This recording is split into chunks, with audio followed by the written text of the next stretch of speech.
Estamos en el mes del terror, por lo que estas semanas el contenido será solamente de terror, como lo fue en los inicios de este canal. Por lo que te pido que te sientes, vayas por tu coqueta y tus papas habanero, porque el día de hoy te traigo el iceberg de creepypastas. Obviamente no vamos a terminar este iceberg en un solo video, porque son demasiadas creepypastas. Así es que, como es costumbre, lo dividiremos en las partes que sean necesarias. Iniciaremos desde el primer nivel con las creepypastas más conocidas e iremos bajando hasta las menos conocidas. Esta primera parte servirá para recordar a las primeras creepypastas que nos aterrorizaron hace ya casi 10 años. Así es que, comencemos. To eat it? Oh no. No, no, no, no, no, no, no, no, no, silly. To dry it. But it exploded.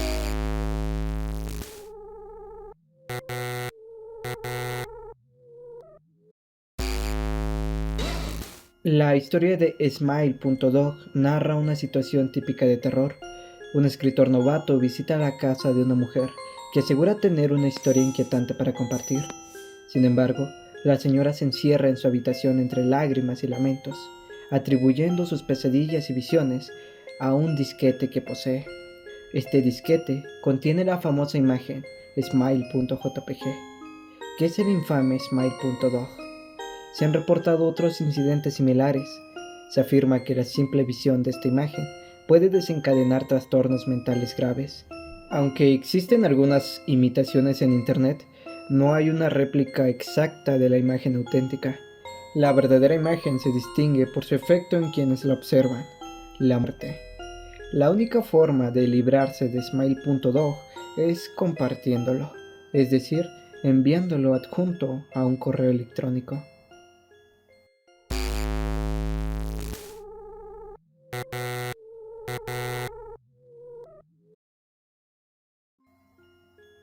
Los backrooms son generalmente descritos como espacios vinculados a almacenes, oficinas, cuartos, pasillos estrechos o lugares confinados con características distintivas como paredes amarillas, iluminación fluorescente, un peculiar olor a alfombra húmeda y el inquietante zumbido de la estática. El término backroom surgió en 2019, cuando un usuario de 4chan pidió a otros usuarios que compartieran imágenes inquietantes que les hicieran sentir incómodos. Esto llevó a que cientos de personas compartieran imágenes que coincidían con las características de los backrooms. Con el tiempo, esta publicación ganó notoriedad y se convirtió en una de las creepypastas más populares en todo el mundo, ya que muchos internautas comenzaron a sentir que habían experimentado algo similar. Se han propuesto diversas teorías para explicar la existencia de los backrooms en la realidad que conocemos. Algunas de estas teorías sugieren que los backrooms son simulaciones a las que los seres humanos son enviados sin su conocimiento, mientras que otras sugieren que podrían ser parte de sueños colectivos.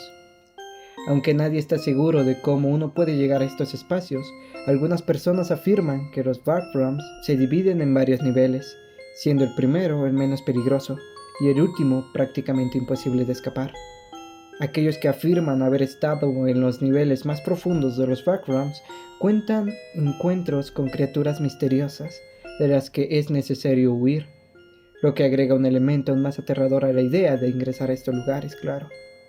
Como resultado, muchos usuarios en las redes sociales han comenzado a crear reglas y consejos para sobrevivir a estos espeluznantes entornos.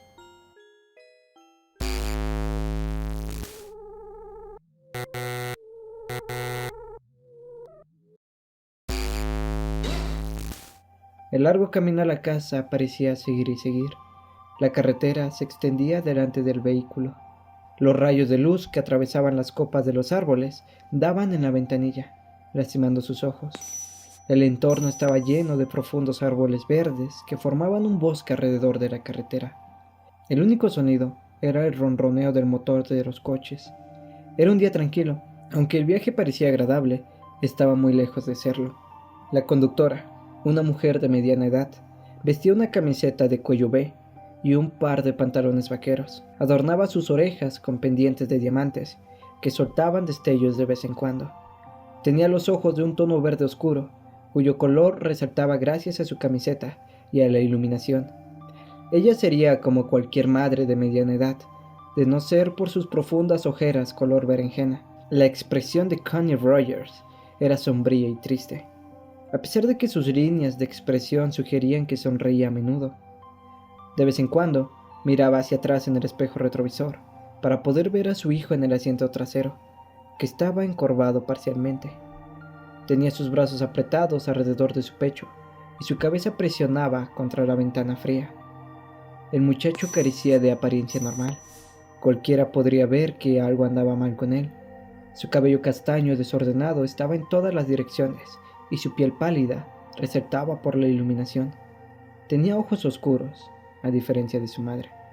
Él llevaba una camiseta y pantalones blancos que habían sido puestos a su disposición por el hospital. El lado derecho de su cara dejaba al descubierto unos cortes a lo largo de la ceja. Su brazo derecho estaba vendado desde la muñeca hasta el hombro, que había sido destrozado cuando había golpeado el cristal roto. Sus heridas parecían ser dolorosas, cuando en realidad él no podía sentir nada en lo absoluto. Eso fue solo una de las glorias acerca de él, uno de los muchos desafíos que tuvo que enfrentar creciendo. Crecía con una rara enfermedad que le llevó a ser completamente insensible hacia el dolor. Nunca antes en su vida llegó a sentirse herido. Podría haber perdido el brazo y aún así no sentía nada.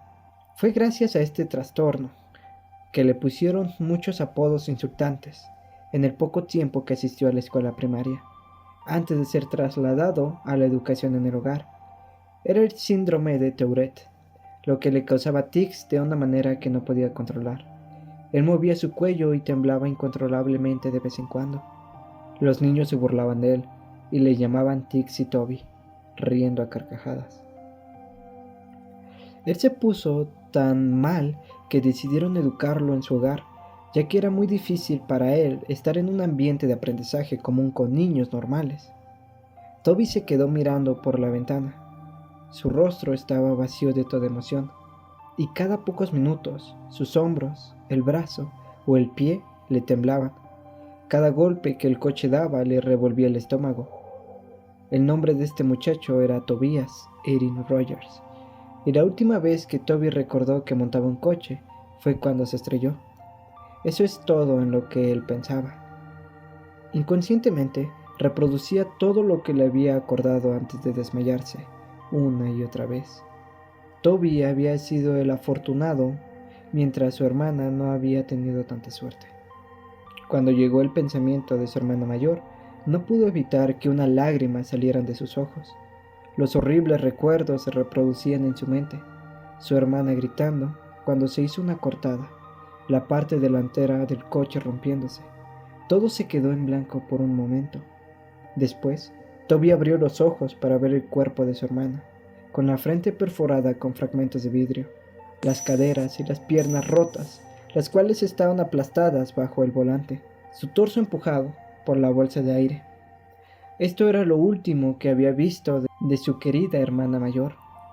El camino a casa continuó durante lo que pareció una eternidad. Después de pocas horas, al fin habían llegado a casa. Era un barrio antiguo, con casitas pintorescas, cada uno junto a otra. El coche pasó por delante de una pequeña casa azul, con cristales blancos. Ambos se dieron cuenta rápidamente del viejo vehículo que estaba estacionado frente a la casa, y la figura familiar que se destacó en el camino de entrada. Toby sintió que su cuerpo era consumido por la rabia y la frustración al ver a su padre. ¿Padre?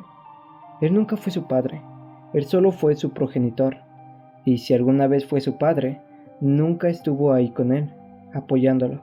Su madre estacionó el coche en el camino de entrada, antes de apagar el motor, y se preparó para salir y enfrentarse a su marido.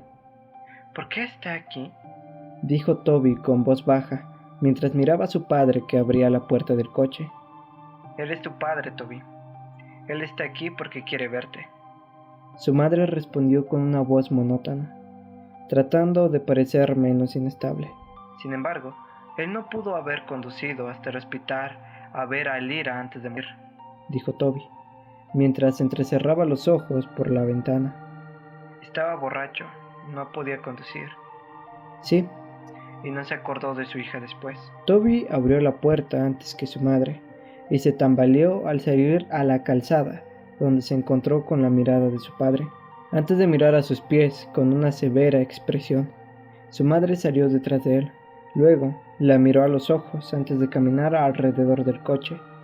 Su padre abrió los brazos esperando un abrazo de su esposa, pero ella se acercó a él y le pasó el brazo por los hombros a Toby y le influyó para comenzar a caminar en el interior. Su esposo comenzó a decir con una voz ronca: ¿Qué hay de un abrazo de bienvenida a casa, eh?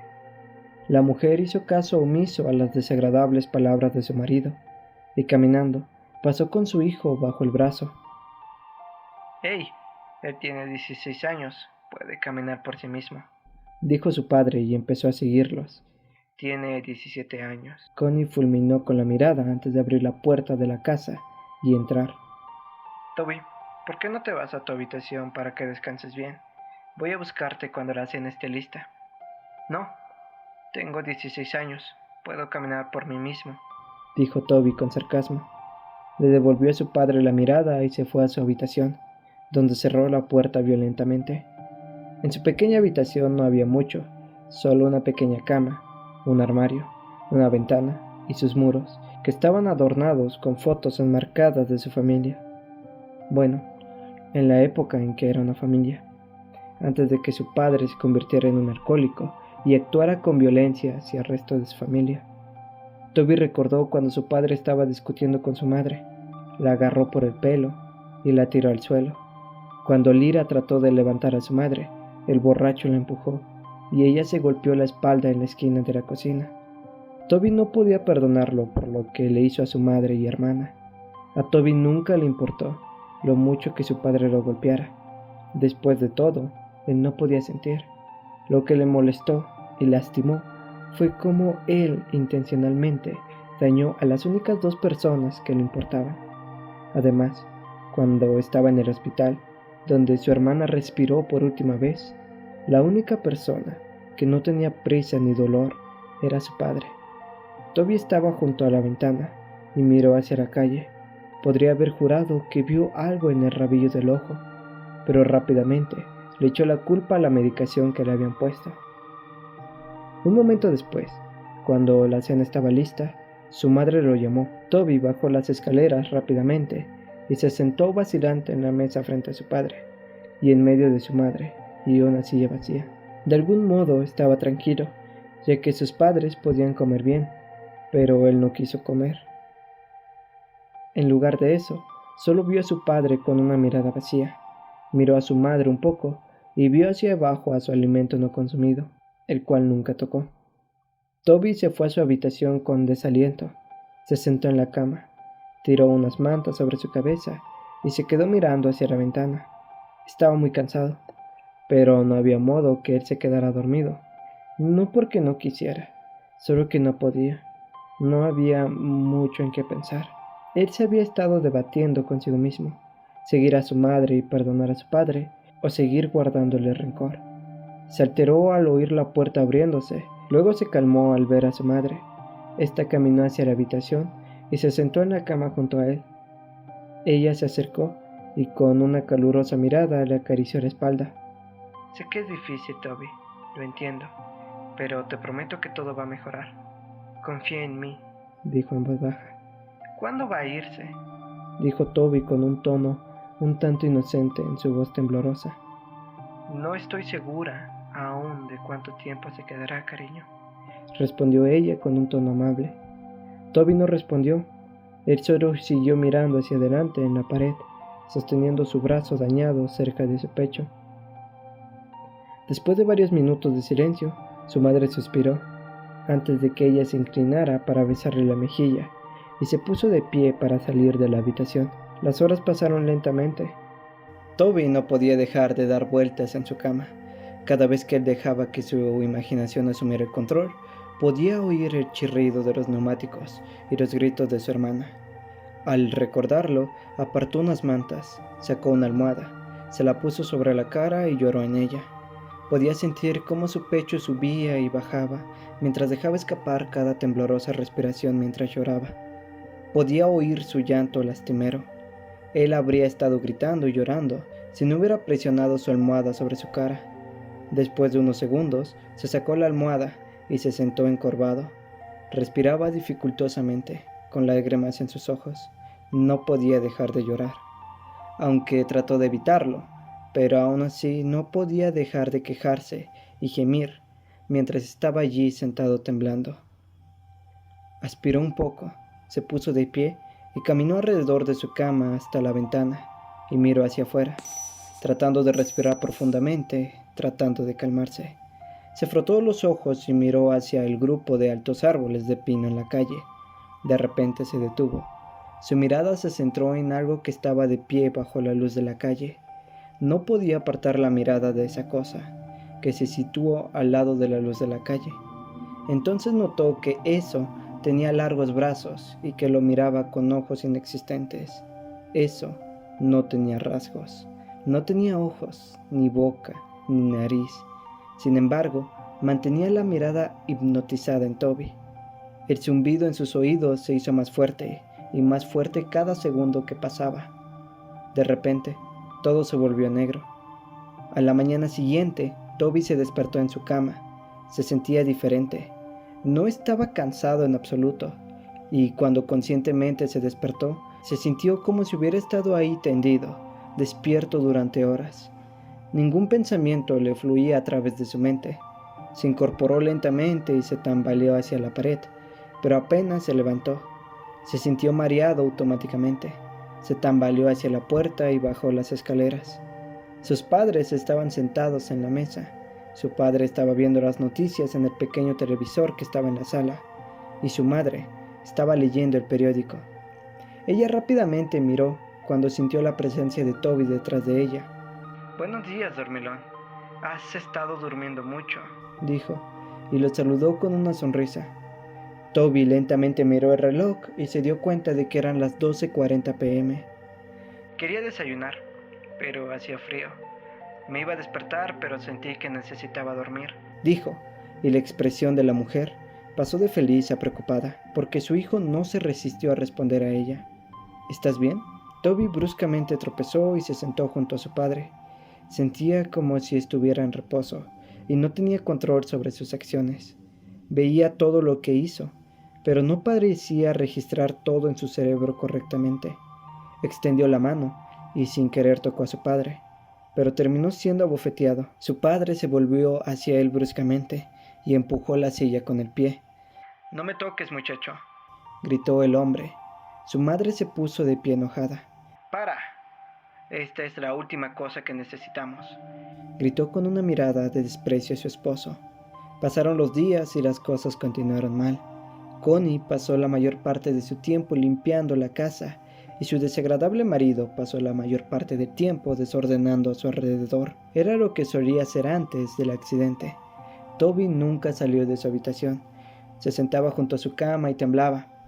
Su mente se preguntaba, pero sus pensamientos lo contradecían. Se paseaba alrededor de su pequeña habitación como un animal enjaulado, o miraba por la ventana. Continuó el ciclo insalubre. Connie siguió siendo empujada por su marido. Era demasiado sumisa a él, y Toby se quedó en su habitación. Antes de que pudiera pensar dos veces, empezaba a masticar sus manos, rasgando la carne de sus dedos. Él roía sus manos hasta que sangraban. Cuando su madre lo vio, ella reaccionó horriblemente. Corrió escaleras abajo y agarró una venda, envolviendo sus manos en ella. Le prometió que no iba a dejarlo solo desde entonces. Él se aisló tanto que llegó a odiar estar en contacto con otros. Su memoria decreció también. Empezó con faltas de memoria de minutos, horas, días, y así sucesivamente. Comenzaba diciendo tonterías, de cosas que no tienen relación a las conversaciones que tenía. Veía tiburones en su fregadero mientras lavaba los platos. Oía gritos en su cabecera y veía fantasmas fuera de la ventana del dormitorio. Todas estas tonterías lo llevaron al psiquiatra. Su madre se preocupó demasiado por su salud mental. Ella decidió que sería bueno para él hablar con un profesional acerca de lo que estaba sintiendo. Connie y Toby entraron en el edificio, sosteniendo su mano y guiándolo. Ella lo acompañó hasta la recepción y comenzó a hablar con la señora que estaba sentada detrás de él. Toby miró alrededor de la habitación e intentó quitarse el vendaje de sus manos, pero fue interrumpido cuando la puerta se abrió y una mujer joven con un vestido blanco con manchas negras y el pelo rubio intervino, sosteniendo una libreta y un bolígrafo. ¿Toby? Preguntó con una sonrisa. Toby la miró y asintió con la cabeza. Encantada de conocerte, Toby. Mi nombre es Olivia. Ella puso su mano para que la saludara, pero vacilante la apartó cuando notó sus manos vendadas. Voy a hacerte unas preguntas. Trata de responderlas lo más honestamente. Toby asintió lentamente y puso sus manos en su regazo. ¿Cuántos años tienes, Toby? 17. Respondió en voz baja. Ella comenzó a escribir en la libreta. ¿Cuál es tu nombre completo? Tobin Erin Rogers. ¿Cuándo es tu cumpleaños? El 28 de abril. ¿Quiénes son parte de tu familia? Toby se detuvo por un minuto antes de contestar la pregunta. Mi mamá, mi papá y mi hermana. Escuché lo de tu hermana, querido. Lo siento mucho. Su expresión se desvaneció en una mirada triste, llena de compasión. Toby asintió con la cabeza. ¿Recuerdas algo del accidente, Toby? Toby apartó la mirada de ella. Su mente se quedó en blanco por un momento. Bajó la mirada hacia su regazo y en los alrededores oyó un zumbido tenue. Sus ojos se agrandaron y se congelaron en su lugar. ¿Toby? Preguntó la doctora. ¿Toby, me estás escuchando? Toby sintió un escalofrío por la espalda hasta que se congeló de nuevo y lentamente miró a la pequeña ventana. Se quedó mirando, los ojos como platos, el sonido cada vez más fuerte hasta que de pronto la voz fuerte del consejero rompió su trance. ¡Toby!, ella gritó. Toby saltó y cayó del lado de la silla. La doctora Olivia sujetó fuerte su libreta. Había una mirada de sorpresa en sus ojos. Toby la miró a los ojos. Su respiración era rápida. Esa noche Toby se sentó en la cama. Sus ojos estaban aturdidos mientras miraba hacia el techo. Podía sentir que empezaba a quedarse dormido cuando escuchó la dispersión de los pasos hacia abajo. Se sentó y miró hacia la puerta de par en par. No había luz. Todo estaba iluminado por el resplandor azul luminiscente de la luna por la ventana, dejando una luz fría. Se puso de pie y lentamente se dirigió hacia la puerta, cuando de repente la puerta, que antes estaba abierta, se estrelló en su cara y él cayó. Cuando cayó al suelo empezó a respirar pesadamente con los ojos bien abiertos. Esperó unos segundos antes de volver a estar arriba de pie. Él extendió la mano y agarró el pomo de la puerta fría con la mano vendada. Miró hacia el pasillo oscuro y salió de puntillas de la habitación. La ventana al final del pasillo iluminó la oscuridad con la luz de la luna. Él caminó hacia abajo. Podía oír los pasos a su alrededor y una risa leve.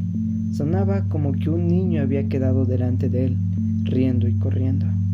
El pasillo era mucho más largo de lo que él se había acordado. Parecía interminable, como el viaje a casa desde el hospital.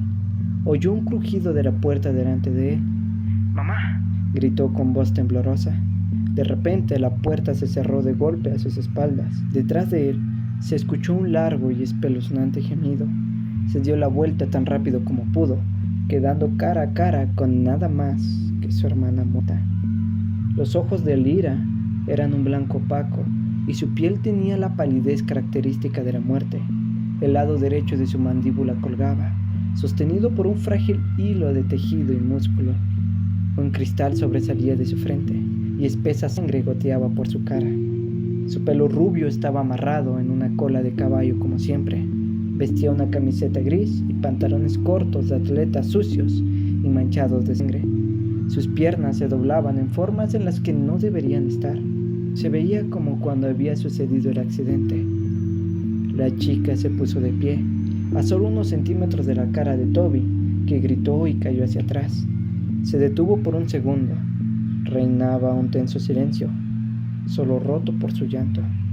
Poco a poco alzó la mirada para encontrarse con la cara en blanco de una figura alta y oscura que se alzaba por encima de él. Detrás de la más oscura, de gran altura, había filas de niños que parecían tener entre 3 y 10 años de edad, con los ojos completamente negros y un fluido negro como el alquitrán chorreando de sus cuencas.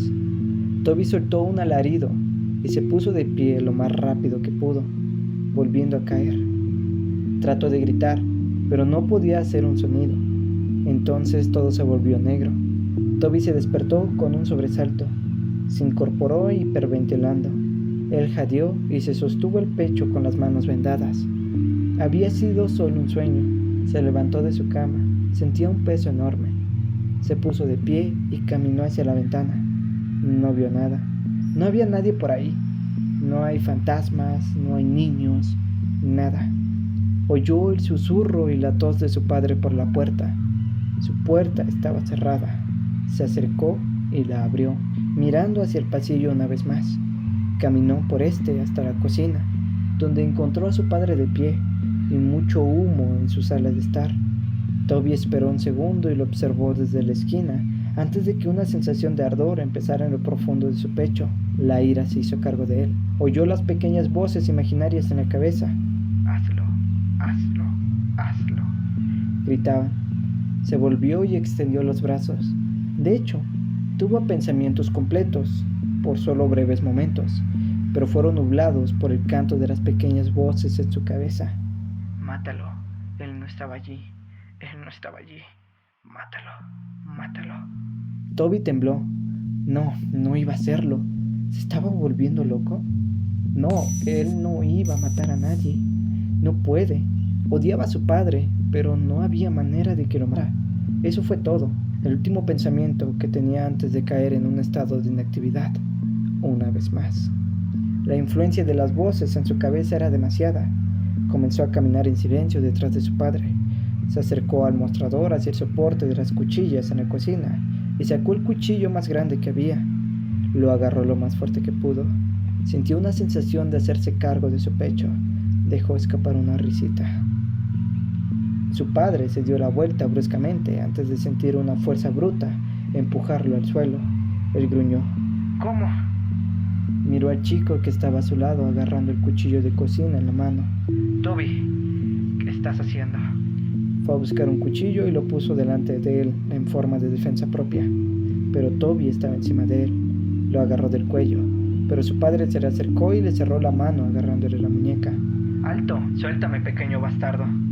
Gritó y con la otra mano tiró un punzón hacia el hombro de Toby, pero él no se detuvo. En la expresión de los ojos de Toby se veía que no estaba cuerdo. Parecía como si un demonio se había apoderado de él. Él gritó e iba a apuñalar a su padre en el pecho, pero él lo bloqueó y agarró su muñeca una vez más. Fue a empujarlo hacia atrás, pero Toby puso su pie frente a él y aterrizó un duro golpe directo a su cara.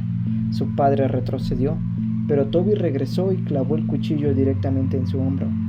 Su padre dejó escapar un fuerte grito y fue a sacar el cuchillo, pero antes de poder hacerlo, Toby lanzó un puño derecho en su cara. Él comenzó a golpear con los puños la cabeza de su padre, riendo a carcajadas. Agarró el cuchillo y lo arrancó del hombro. Él clavó profundamente el cuchillo en el pecho de su padre y lo apuñaló varias veces en el torso. La sangre se derramaba y salpicó por todas partes. No se detuvo hasta que el cuerpo de su padre quedó inmóvil. Tiró el cuchillo a un lado, se inclinó sobre su cuerpo tosiendo y jadeando. Miró a su padre rosado en la cara y se sentó nervioso hasta que un grito rompió el silencio. Miró a su madre de pie a unos metros de distancia, cubriendo su boca con lágrimas en los ojos. Toby, gritó ella. ¿Por qué hiciste eso? Toby se puso de pie y comenzó a alejarse del cuerpo ensangrentado de su padre. Él comenzó a retirarse de la cocina. Se miró las vendas empapadas de sangre en sus manos y miró a su madre por última vez, antes de que él se volviera y salió corriendo de la casa. Corrió hacia el garaje y golpeó su mano contra el panel de control en la pared y pulsó el botón para abrir la puerta del garaje. Antes de que él se fuera, se quedó con 2 hachas de su padre que había estado colgando en el estante de herramientas sobre una mesa llena de frascos. Una de las hachas era nueva, tenía un mango de color naranja brillante y una hoja brillante. La otra era vieja, con un mango de madera y hoja roma antigua. Tomó ambos y miró a la mesa. y sus ojos se encontraron con una caja de cerillas, y debajo de la mesa había un tanque de gasolina color rojo. Él llevó las 2 hachas en su mano y agarró fósforos y gasolina antes de salir corriendo del garaje. Al acercarse a la luz de la calle, él podía ver su propia ventana de la habitación. Oyó las sirenas de la policía a la distancia. Se dio la vuelta y las luces rojas y azules entraron corriendo por la calle. Toby se detuvo un segundo. Abrió la tapa del depósito de gasolina y salió corriendo por la calle. Derramó gasolina sobre la calle y se volvió a correr hacia los árboles. Sacó un fósforo. Él la golpeó contra la caja e inmediatamente, cuando éste se prendió, lo dejó caer. En un instante las llamas estallaron a su alrededor. El fuego estaba en los árboles y arbustos y antes de darse cuenta estaba rodeado por el fuego. Las siluetas de los coches de policía no eran visibles a través de las llamas mientras retrocedía hacia el bosque. Miró a su alrededor, pero su visión era borrosa. Su corazón latía con fuerza y cerró los ojos por un momento. Este fue el fin. Toby sintió una mano en su hombro. Abrió los ojos y miró a ver una mano blanca con dedos huesudos y largos que descansaban sobre su hombro. Siguió el brazo hasta ver una figura oscura e imponente. Parecía estar vestido con un traje negro oscuro y su rostro estaba completamente en blanco. Toby tenía su visión borrosa y estaba rodeado por el sonido de zumbido en los oídos. Todo se quedó en blanco. Eso fue todo. Ese fue el final. Así fue como Toby Rogers murió. Pero así fue también como Tix y Toby nació. Unas semanas después, Connie se sentó en la cocina de su hermana. Su hermana, Lori, se sentó a beber una taza de café. Hace unas 3 semanas, Connie perdió a su marido y a su hijo. Y unas semanas antes, ella perdió a su hija en un accidente de coche. Desde entonces se fue a vivir con su hermana. En la televisión, el periodista empezó a introducir el nuevo titular. Tenemos noticias de última hora. Ayer por la noche se ha producido un asesinato. Las 4 víctimas son niños que habían estado acampando en el bosque anoche. Los niños habían sido apuñalados. Los investigadores han descubierto un arma en la escena del crimen, que parece ser una vieja hacha. Los investigadores han sacado el nombre de un posible sospechoso, Toby Rogers, un chico de 17 años que hace unas semanas había apuñalado a su padre y trató de cubrir su escape mediante la creación de un incendio en las calles y la zona de bosque alrededor del barrio. Aunque habían creído que el niño había muerto en el incendio, los investigadores sospechan que Rogers todavía está vivo, debido a que su cuerpo nunca fue encontrado.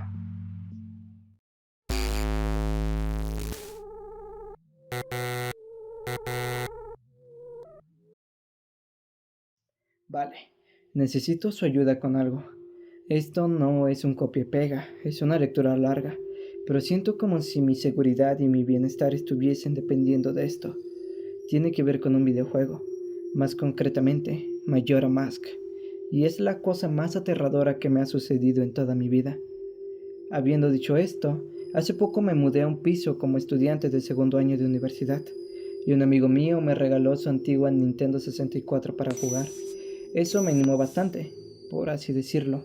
Finalmente podría jugar a todos aquellos juegos de mi juventud que llevo sin tocar desde hace una década. Su Nintendo 64 venía con un control amarillo y una copia del Super Smash Bros. No tardé mucho en aburrirme de jugar contra la consola todo el rato. Un fin de semana decidí dar una vuelta con mi coche por varios vecindarios que se encontraban a unos 20 minutos de mi campus, echando un ojo a los rastrillos de los garajes, esperando hacerme con unos buenos juegos y a grandes precios gracias a unos padres ignorantes. Conseguí una copia de Pokémon Stadium, GoldenEye, F-Zero y otros 2 controles a $2 cada uno. Satisfecho, estaba preparado para abandonar el vecindario, pero de repente la última casa llamó mi atención. Aún no tengo ni idea de por qué me atrajo. No vi coches en ella y solo había una mesa llena de basura, pero algo me dijo que tenía que ir. Suelo hacer caso a estas sensaciones, así que salí del coche y un anciano me dio la bienvenida. Su apariencia era inquietante, extraña, y si me preguntas por qué me inquietaba, no sabría realmente decirte, pero había algo en él que me hacía permanecer alerta. No lo puedo explicar, solo les digo que si no llega a ser por la tarde, y oyendo a otras personas de fondo, jamás podría haberme acercado a ese hombre. Me sonrió con la mandíbula torcida en cuanto le pregunté lo que estaba buscando, e inmediatamente me di cuenta que estaba ciego de un ojo, el derecho, el cual mantenía una mirada perdida en la distancia. Intenté forzosamente mantener la mirada en su ojo izquierdo, tratando de no ser ofensivo, y le pregunté si tenía algún videojuego antiguo. Cuando ya estaba pensando cómo podría pedir disculpas de buena manera si me dijera que no tenía ni idea de qué era un videojuego, sorprendentemente me dijo que tenía algunos en una caja vieja. Entonces me aseguró que volvería en un instante y se fue hacia el garaje. En cuanto vi cómo se fue cojeando, no pude evitar darme cuenta de lo que estaba vendiendo. Sobre la mesa había unas cuanto menos pinturas bastante peculiares. Varias obras de arte que parecían manchas de tinta que un psiquiatra te mostraría. Curioso, las miré todas. Estaba claro el por qué nadie visitaba este garaje. No era ni mucho menos una visita muy agradable. Volteé hacia arriba y vi cómo el hombre había vuelto de nuevo, como a un brazo de distancia, junto delante de mí, sonriendo. Admito que salté de forma refleja y sonreí nerviosamente cuando él me acercó un cartucho de Nintendo 64. Era un cartucho estándar color gris, excepto que alguien había escrito Mayora en él, con un marcador permanente negro. Tenía mariposas en mi estómago, tan pronto como me di cuenta de la coincidencia, y le pregunté cuánto quería por él. El anciano sonrió y me dijo que podía llevármelo gratis, que había pertenecido a un chico de mi edad, que ya no vivía en este sitio. Había algo extraño en cómo se expresó el anciano, pero realmente no le presté bastante atención. Estaba demasiado contento, no solo por haber conseguido el juego, sino además había sido gratis. Estaba un poco escéptico, pensando que este cartucho no tenía ninguna garantía de funcionar, pero el optimismo me inundó cuando pensé que podría ser alguna versión beta o pirata del mismo, y era más que suficiente para poder irme. Agradecí nuevamente al hombre y este me sonrió, despidiéndose de mí con buenos modales, para terminar diciendo, "Goodbye, Ten". Adiós entonces, o al menos eso me pareció. Todo el camino a casa estuve dudando y pensé que el hombre habría dicho algo más. Mis pensamientos fueron confirmados cuando arranqué el juego, que, para mi sorpresa, funcionaba correctamente, y solo había un archivo guardado, llamado simplemente Ben. Goodbye, Ben. Había dicho entonces adiós, Ben. Me sentí mal por el hombre. Obviamente tenía un nieto, y estaba volviéndose senil, y por algo le había recordado, de una forma u otra, a su nieto Ben. Curioso, eché un vistazo al archivo de guardado durante largo rato. Puedo decir que Ben había llegado muy lejos. Vi que utilizó una estatua de búho para guardar el juego. Estaba en el tercer día en el templo de la Torre de Piedra, con poco menos de una hora para que la luna se estrellara. Recuerdo haber pensado que era una pena que hubiese llegado tan lejos en el juego, pero nunca lo hubiese acabado.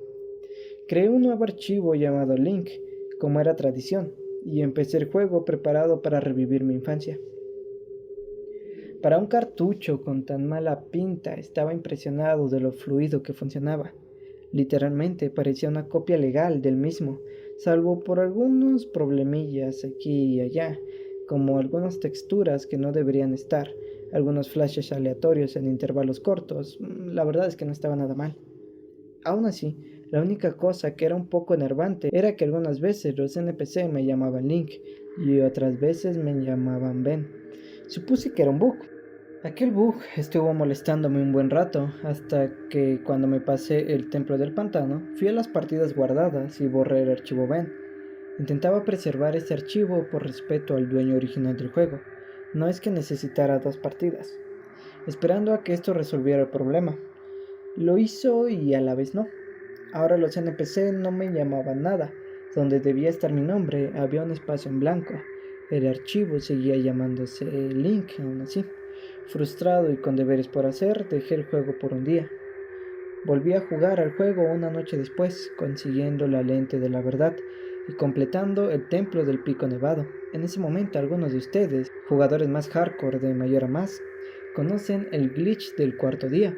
Para aquellos que no puedan mirar en Google, hay que esperar a que el reloj esté cerca de la 00 en el tercer día y hablar con el astrónomo para mirar el telescopio. Si lo hacías en el momento correcto, la cuenta atrás desaparecería y podrías contar con otro día para terminar aquello que estuvieras haciendo. Decidido hacer este glitch para terminar el templo de la cabeza de hielo, parece que me salió bien en el primer intento, pues el cronómetro de arriba había desaparecido.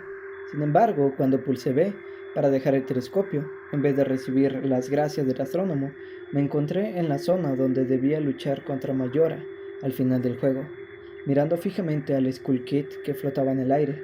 No había ningún sonido, solamente estaba él flotando en el aire por encima de mí, y la música de fondo normal de la zona seguía siendo inquietante. Inmediatamente mis manos empezaron a sudar. Definitivamente esto no era normal. Skull Kid nunca aparece allí. Intenté recorrer la zona y no importaba dónde fuera, Skull Kid seguía moviendo su cabeza, mirándome fijamente sin decir nada. Nada pasaba, y estuve así más o menos un minuto. Pensé que el juego estaba estropeado o algo así, pero estaba empezando a dudarlo. Estaba a punto de presionar el botón de reset cuando un texto apareció en mi pantalla. No sabes muy bien por qué, pero aparentemente tenías una reserva. Instantáneamente reconocí ese texto. Aparece cuando consigues la llave de la habitación por parte de Anju, en la posada Puchero. Pero, ¿por qué había aparecido aquí? Descarté la idea de que era casi como si el juego intentase comunicarse conmigo, y empecé a recorrer la habitación de nuevo, comprobando que durante algunos momentos el juego tenía alguna especie de momento en el que me daba la opción de interactuar con alguien. Entonces me di cuenta de lo estúpido que parecía pensar que alguien reprogramaría un juego así. Aparecí en una extraña versión crepuscular de Ciudad Reloj. Caminé hacia afuera, como normalmente harías cuando empiezas en el primer día. Me di cuenta de que todos los habitantes habían desaparecido. Generalmente, incluso con el glitch del cuarto día, sigues viendo a los guardias y el perro que corre afuera de la torre, pero esta vez todos habían desaparecido. Habían sido reemplazados, y yo tenía el presentimiento de que algo estaba fuera de lugar allí, en el mismo lugar que yo y me vigilaba. Tenía 4 corazones y el arco del héroe, pero en este punto ya no me importaba mi avatar. De alguna manera sentía que yo mismo estaba en peligro. Puede que lo más extraño fuera la música. Era la canción de curación, retocada del mismo juego, pero tocada al revés. Aquella música no paraba de hacerse más fuerte, haciéndote esperar que algo apareciera de repente delante tuyo, pero no pasaba nada, y el bucle constante empezó a dejar huella en mi estado mental. En todas partes se escuchaba de manera tenue la risa del vendedor de máscaras en el fondo, pero era lo suficientemente débil como para que no estuviera seguro de si estaba oyendo cosas, y mi determinación me obligó a buscarlo. Busqué y busqué por las 4 zonas de la torre del reloj, pero no encontré nada, ni a nadie. Algunas texturas se habían perdido, y la torre oeste del reloj me hacía caminar en el aire. Toda la zona parecía rota, y sin esperanza de poder ser salvada. Cuando la canción de curación se repitió, en la que debió ser su 50ª vez, aún me recuerdo permaneciendo en mitad de la torre sur del reloj, dándome cuenta de que nunca me había sentido tan solo en un videojuego. Mientras caminaba por la ciudad fantasma, no sé si fue por culpa de la mezcla de las texturas y atmósfera del lugar, junto a la música que me atormentaba, tuve la sensación de que había sido distorsionada y destrozada. Me sentía al borde de las lágrimas y no tenía idea del por qué. Difícilmente he llorado alguna vez, pero algo me había agarrado y se unía a aquel fuerte sentimiento de depresión que se me hacía tan extraño. Intenté huir de la torre del reloj, pero cada vez que lo hacía, la pantalla se volvía negra y me llevaba a otra parte de la torre. Intenté tocar la ocarina, quería escapar, no quería estar ahí, pero siempre que tocaba la canción del tiempo o vuelo, solo me decía: tus notas resuenan a lo lejos, pero no ha pasado nada. Para entonces era obvio que el juego no quería que me fuera, pero no entendía por qué quería mantenerme ahí. No deseaba ir a los edificios, sentía que ahí sería muy vulnerable contra aquello que me estaba aterrorizando. No sé por qué, pero me vino la idea de que era posible que si me ahogaba a mí mismo en el agua de la lavandería, aparecería en otro lugar y podría salir de ahí. Tan pronto como pasé la zona y fui al agua, ocurrió todo. Link se agarró a la cabeza y la pantalla me lanzó un flash del vendedor de máscaras sonriéndome, no a Link, y el grito del Skull Kid de fondo. Tan pronto como la pantalla volvió, estaba justo delante de una estatua de Link, de esas que aparecen tocando la elegía del vacío.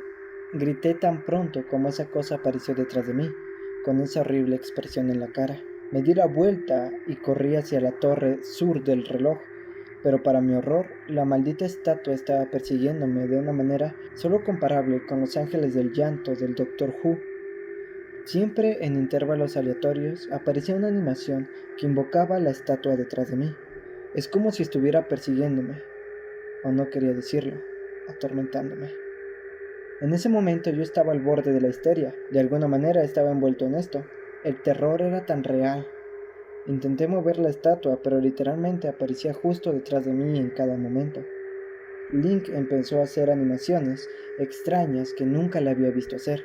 Empezó a agitar sus brazos y tener espasmos aleatoriamente, y la escena no paraba de cortarse para mostrarme de nuevo al vendedor de máscaras sonriendo, para justo después volverme a poner cara a cara con la maldita estatua.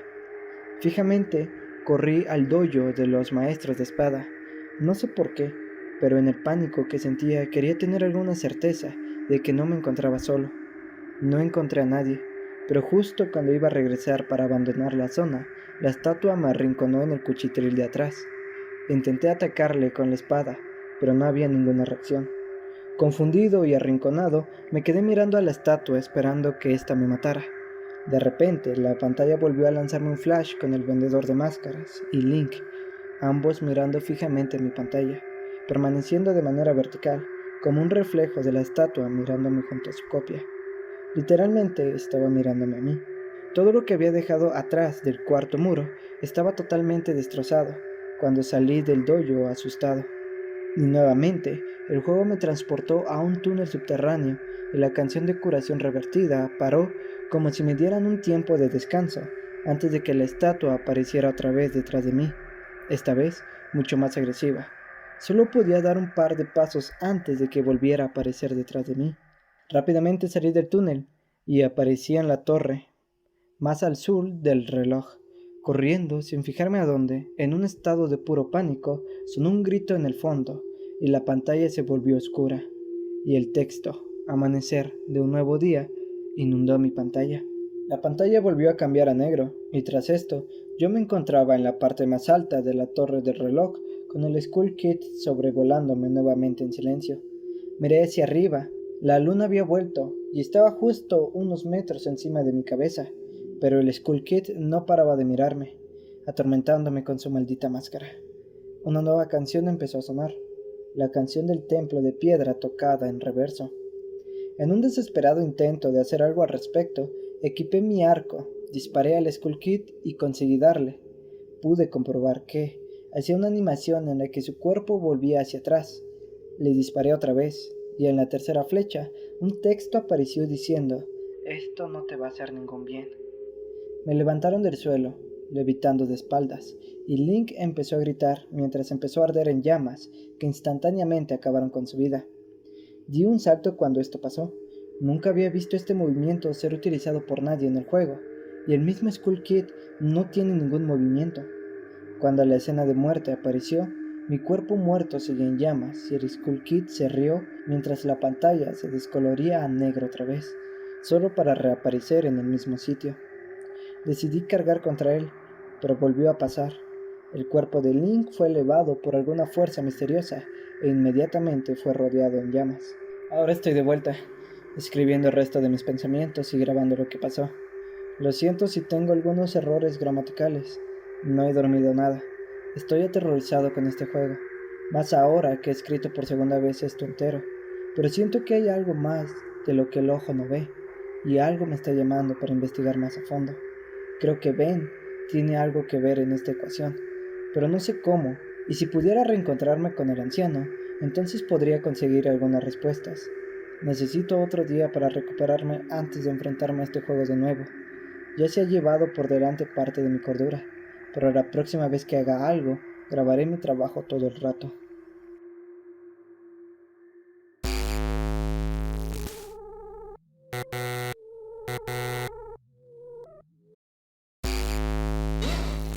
gran fan de Sonic. Me gustan los juegos más nuevos, pero no me importa jugar los clásicos. No creo haber jugado juegos con errores o hackeados antes, aunque yo no creo que quiera jugar a cualquiera, después de la experiencia que tuve. Todo comenzó en una tarde de verano. Estaba jugando Sonic Unleashed, hasta que noté, por mi visión periférica, que el cartero había llegado. Había puesto algo en mi buzón, como de costumbre, y se había ido. Detuve mi juego para ir a ver qué era lo que tenía en el correo. La única cosa en el buzón era una caja de CD para ordenador y una nota. Revisé su contenido. Miré la primera nota y me di cuenta de que era de mi querido amigo Kyle, de quien no había tenido noticias desde hacía 2 semanas. Lo sé porque reconocí su letra. A pesar de todo, lo que me extrañaba era cómo se veía. Parecía mal escrito, áspero y algo difícil de leer, como si Kyle estuviese teniendo dificultades para escribirlo y lo hiciera a toda prisa. Esto es lo que escribió. Tom, no puedo soportarlo más. Tuve que deshacerme de esta cosa de alguna manera, antes de que fuera demasiado tarde. Y yo estaba esperando a que lo hicieras por mí. No puedo hacerlo, él me persigue. Y si no destruyes este CD, él va a venir en pos de ti también. Es demasiado rápido para mí. Por favor, Tom, destruye este disco olvidado de Dios antes de que venga por ti también. Ya es demasiado tarde para mí. Destruye el disco, solo hazlo, pero que sea rápido. De lo contrario, van a ocurrir catástrofes. Ni siquiera juegues el juego, que es lo que él quiere. Simplemente destrúyelo. Por favor, Kyle. Bueno, eso fue ciertamente raro. A pesar de que Kyle era mi mejor amigo y no lo había visto en 2 semanas, no hice lo que me pidió. No pensé que un simple disco de juego le pudiera hacer daño. Después de todo, era solamente un juego, ¿verdad? Vaya que me equivoqué con eso. De cualquier manera, miré el disco y se parecía a cualquier otro disco CD, excepto que tenía escrito en marcador negro las palabras Sonic.exe, y era muy diferente a la escritura de Kyle, lo que significaba que debió de haberlo conseguido de otra persona, como una casa de empeño o por eBay. Cuando vi Sonic en la escritura del CD, me emocioné y realmente me entraron ganas de jugarlo, ya que, como mencioné anteriormente, yo soy un fan de Sonic. Subí a mi habitación y encendí mi ordenador, puse el disco en él e instalé el juego. Cuando la pantalla del título apareció, me di cuenta de que era uno de los primeros juegos de Sonic. La primera cosa que observé diferente fue cuando apreté a empezar. Fue una fracción de segundo en la que vi cómo la imagen del título se convirtió en algo muy diferente, algo que ahora considero horrible, antes de cortar en negro. Me acuerdo perfectamente de la imagen que apareció en aquella fracción de segundo. El cielo se había oscurecido, el emblema del título estaba oxidado y arruinado. El 1991 de Sega fue reemplazado por un 666, y el agua se había vuelto roja, como la arena, excepto que parecía hiperrealista. Pero la cosa más espeluznante fue Sonic. Sus ojos eran de un tono oscuro y sangriento, con 2 puntos brillantes rojos mirándome, y su sonrisa se había extendido mucho más de lo que debía, hasta el borde de la cara. Me molesté bastante cuando vi esa imagen, aunque me di cuenta de que era solo un problema técnico y lo ignoré. Después de cortar en negro la imagen, se mantuvo así durante unos 10 segundos más o menos. Lo que más me asustó fue la selección de personajes. Esta mostraba solo a Tails, Knuckles y, para mi sorpresa, el Dr. Robotnik. Ahora estaba seguro de que algo estaba pasando. Quiero decir, ¿cómo se podía jugar con Robotnik en un juego clásico de Sonic? Fue entonces cuando me di cuenta de que esto no era un juego glitch, sino que se trataba de un juego hackeado. Sí, sin duda se veía hackeado. Fue realmente espeluznante, pero como jugador inteligente no tenía miedo, o por lo menos intenté no tenerlo. Me dije que solo era un juego hackeado y que no tenía nada malo. A pesar de todo, con una sensación terrible, escogí el primer archivo y elegí a Tails, y cuando lo seleccioné, el juego se congeló durante unos 5 segundos. Oí una risa escalofriante pixelada que sonaba muy parecida a la del tipo feca de Final Fantasy. La pantalla permaneció en negro durante 10 segundos. Este fue tan solo un fragmento de la creepypasta de Sonic.exe. A partir de esta creepypasta, los fans desarrollaron un juego que emulaba, que era prácticamente lo que se narraba dentro de esta historia. Este juego se hizo muy viral y de hecho lo puedes descargar si lo buscas en YouTube. No sé, buscar algo así como descargar Sonic.exe y te saldrá el juego en cuestión. El juego que estás viendo de fondo es algo que hicieron los fans para emular lo que narraba esta creepypasta.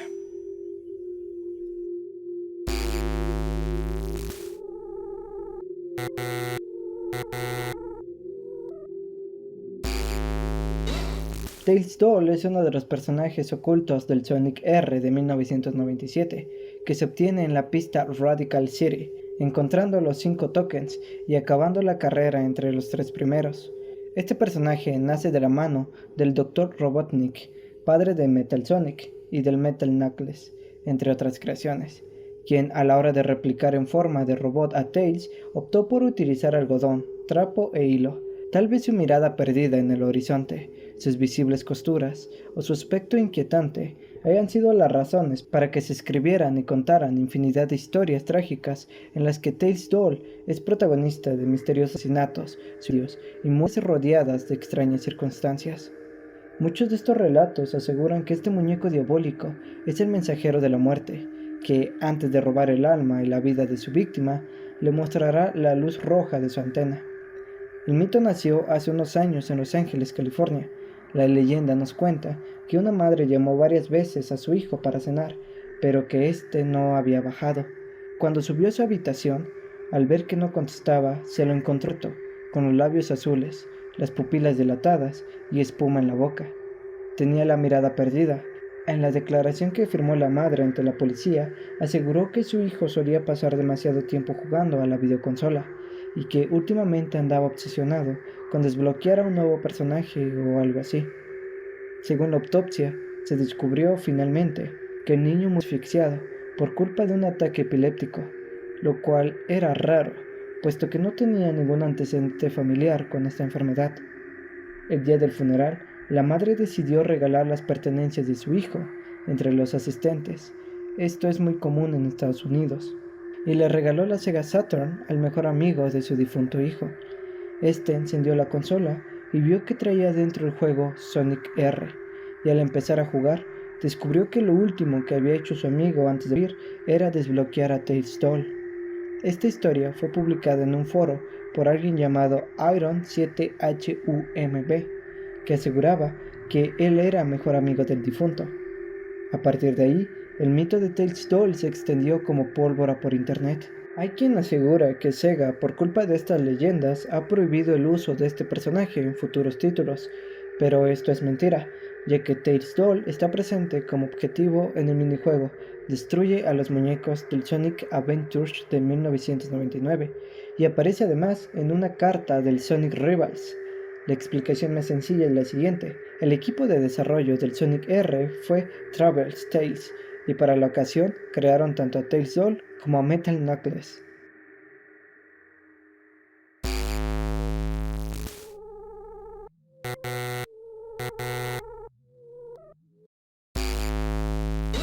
Fui interno en Nickelodeon Studios durante el 2005 para obtener mi título en animación. No me pagaban. De hecho, la mayoría de las pasantías no son pagadas, pero tuve algunas experiencias más allá de la educación. Los adultos no lo ven como un buen trabajo, pero la mayoría de niños se cagarían si pudieran estar ahí.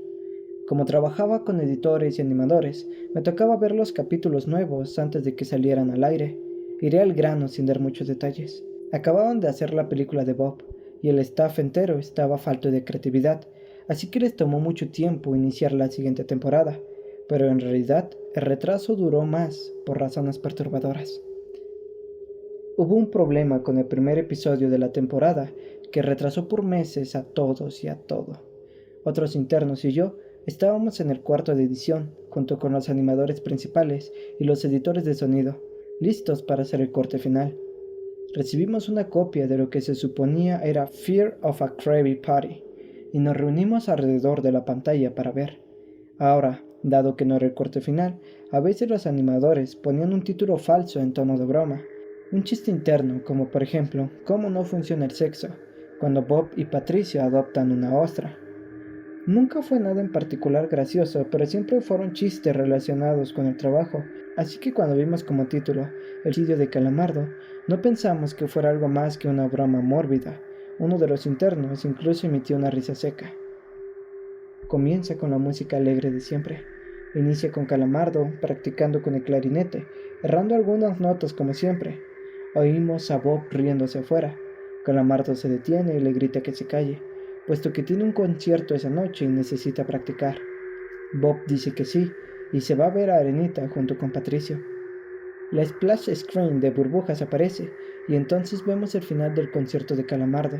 Aquí fue donde todo se puso raro. Al estar tocando, algunos cuadros se repitieron una vez, pero el sonido no. En este punto, el sonido ya está alineado a la animación, y eso no era común. Pero entonces deja de tocar. El sonido termina como si nada hubiese pasado.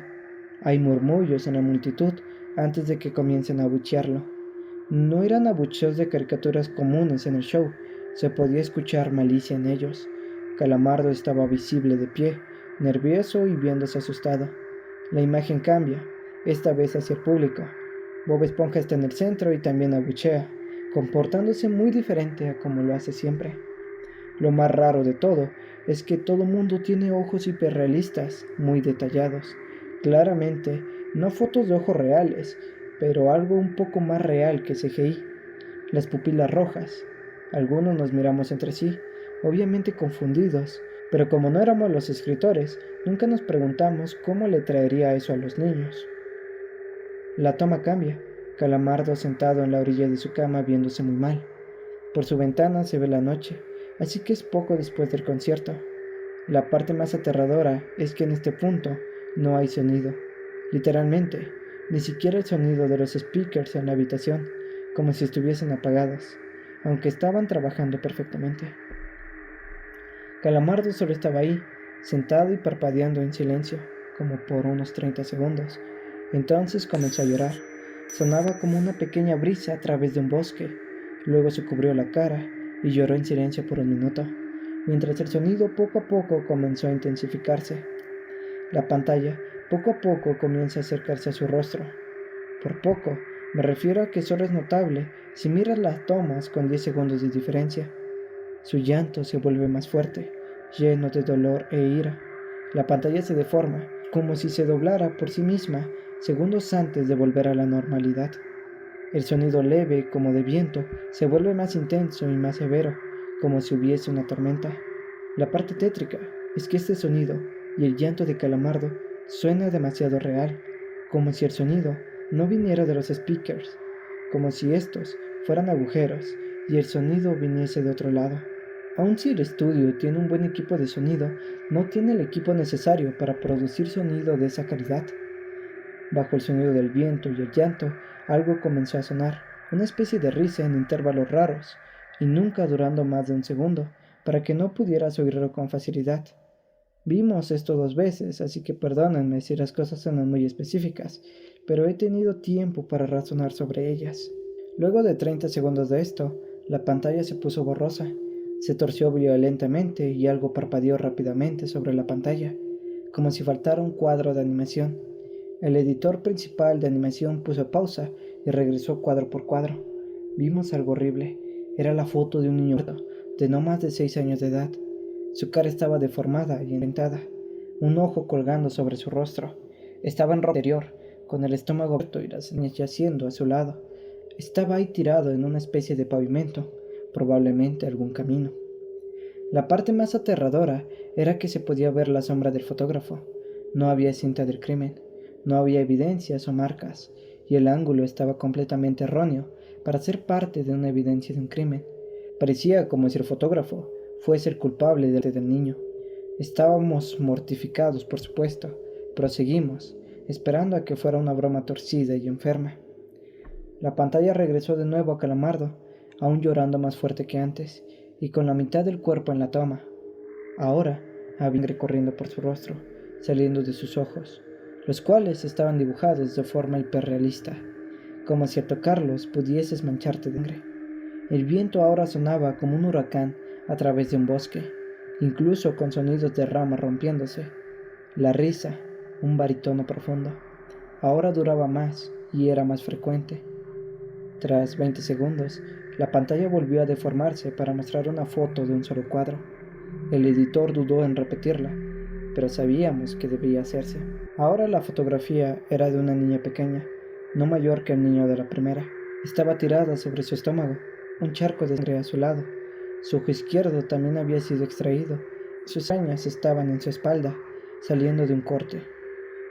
De nuevo, el cuerpo estaba en la calle y se podía ver la sombra del fotógrafo, similar en tamaño y forma a la primera. Casi vomité, y una interna, la única mujer de la habitación, salió corriendo. El show continuó. Luego de 5 segundos tras la foto, Calamardo se cayó, al igual que todo su nido. Se retiró las manos y sus ojos estaban dibujados en hiperrealismo, como los otros al principio del episodio.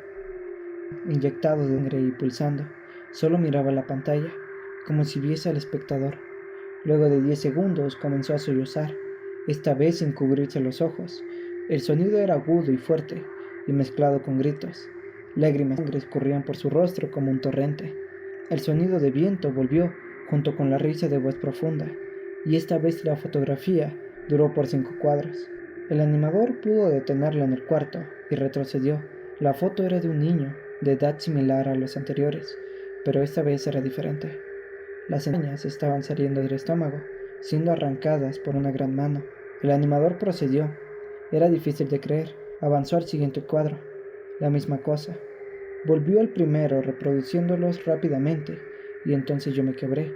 Vomité en el piso. Los animadores y editores estaban viendo horrorizados la pantalla.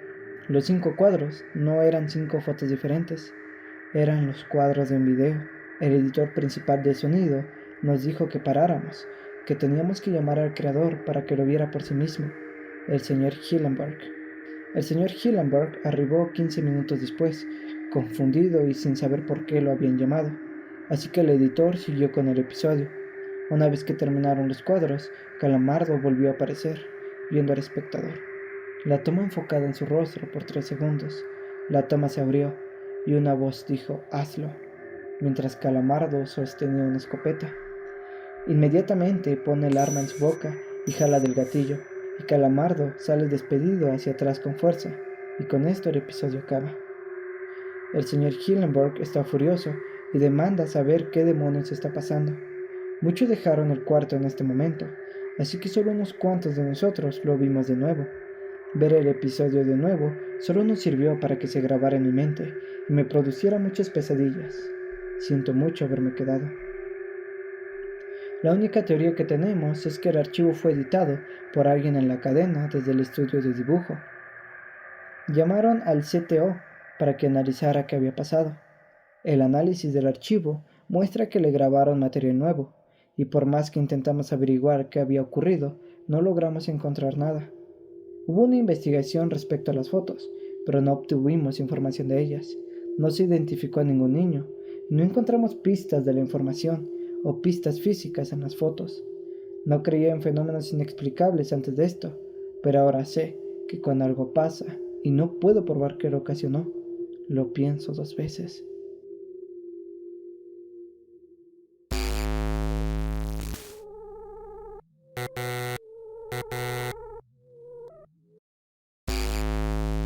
En el folclore de Virginia Occidental, Mothman es una entidad humanoide avistada en el área de Point Pleasant desde el 15 de noviembre de 1966 hasta el 15 de diciembre de 1967. El primer informe documentado se encuentra en el Point Pleasant Register, con fecha del 16 de noviembre de 1966, bajo el título «Testigos observan una figura alada del tamaño de un ser humano, una criatura algo inusual». La cobertura mediática nacional rápidamente hizo eco de estos informes, contribuyendo a la difusión de la historia en los Estados Unidos. Se ha sugerido que la base de esta leyenda se originó a raíz de avistamientos de aves migratorias como las grullas canadienses o garzas. Gray Barker presentó esta criatura a una audiencia más amplia en 1970 y posteriormente John Keel la popularizó en su libro de 1975 titulado Las profecías de Mothman, en la que afirmaba que los avistamientos estaban relacionados con fenómenos sobrenaturales y tenían una conexión con el colapso del Puente de Plata. Más tarde, en 2002, este libro fue adaptado en una película protagonizada por Richard Gere. En Point Pleasant se lleva a cabo anualmente un festival en honor a la leyenda de Mothman.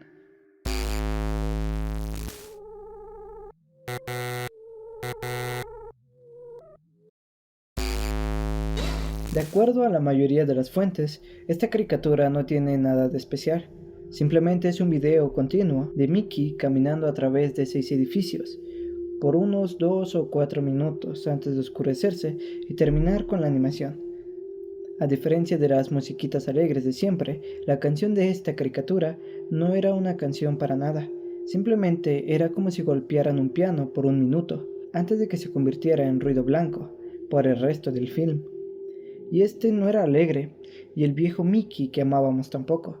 Mickey no estaba bailando, ni siquiera sonriendo, simplemente caminando, como si tú o yo estuviéramos caminando, con una expresión facial decaída, pero por alguna razón su cara estaba girada hacia la izquierda, como teniendo una mirada sombría. Hasta hace 1 o 2 años, todos creían que después de que se oscurecía la escena, terminaba la caricatura, pero cuando Leonard Maltin la estaba revisando para ponerla como bonus en el DVD, decidió que esto era simplemente basura. Sin embargo, quería tener una copia digital, por el simple hecho de ser una obra de Walt. Cuando digitalizó la caricatura en su computadora, se dio cuenta de algo. La caricatura duraba 9 minutos y 4 segundos. Después de desvanecerse negro, se queda así hasta el minuto 6. Después regresa a Mickey caminando. El sonido era diferente esta vez. Era como un murmullo. No era una lengua, sino más bien como un grito gutural. Mientras el ruido se hace más indistinguible y fuerte en el siguiente minuto, la imagen se empieza a descomponer. La banqueta empieza a ir en direcciones que parecen imposibles, basándonos en el caminado de Mickey. La sombría cara del ratón lentamente se convierte en una sombría sonrisa. En el minuto 7, los murmullos se convierten en gritos de mujeres, de esos que te duelen solo al escucharlos, y la imagen se pone más oscura, con colores que no eran posibles en esa época. La cara de Mickey entonces comenzaba a derrumbarse. Sus ojos rodaban hacia el fondo de su barbilla, como 2 canicas en una pecera, y su extraña sonrisa apuntaba hacia arriba, al lado izquierdo de su cara.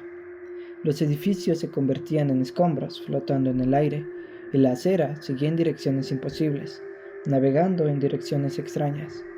El señor Maltin quedó perturbado y dejó la habitación, enviando a un empleado para que terminara de ver el video y tomara notas de todo lo que pasaba hasta el último segundo, y para que después guardara el disco de la caricatura en la caja fuerte. Resulta que al final del video, después de un grito gutural, el filme termina de manera abrupta con la cara de Mickey en los créditos, con lo que parecía ser una caja musical rota tocando en el fondo. Esto pasa más o menos unos 30 segundos, y sea lo que sea que pase en ese tiempo, nadie ha podido darme ni un poco de información, pero ha habido decenas de intentos de poner el archivo en RapidShare por los empleados del estudio, los cuales han sido despedidos por eso.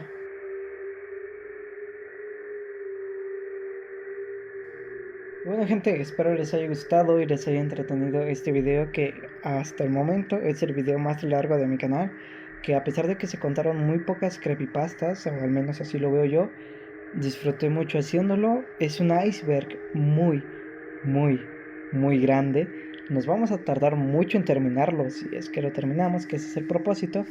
Así es de que estaré pensando si ya saltarme al nivel 2, porque ni siquiera terminamos el nivel 1. Entonces estaré pensando si saltarme al nivel 2, ya con creepypastas un poquito ya menos conocidas, o seguimos con el nivel 1, al menos por este especial de Halloween. Así es que no olvides suscribirte a este canal, seguirme en mis redes sociales para un contacto mucho más directo, las cuales son Facebook, TikTok y mi Instagram. Yo soy AndyBCNB y nos vemos hasta el siguiente video.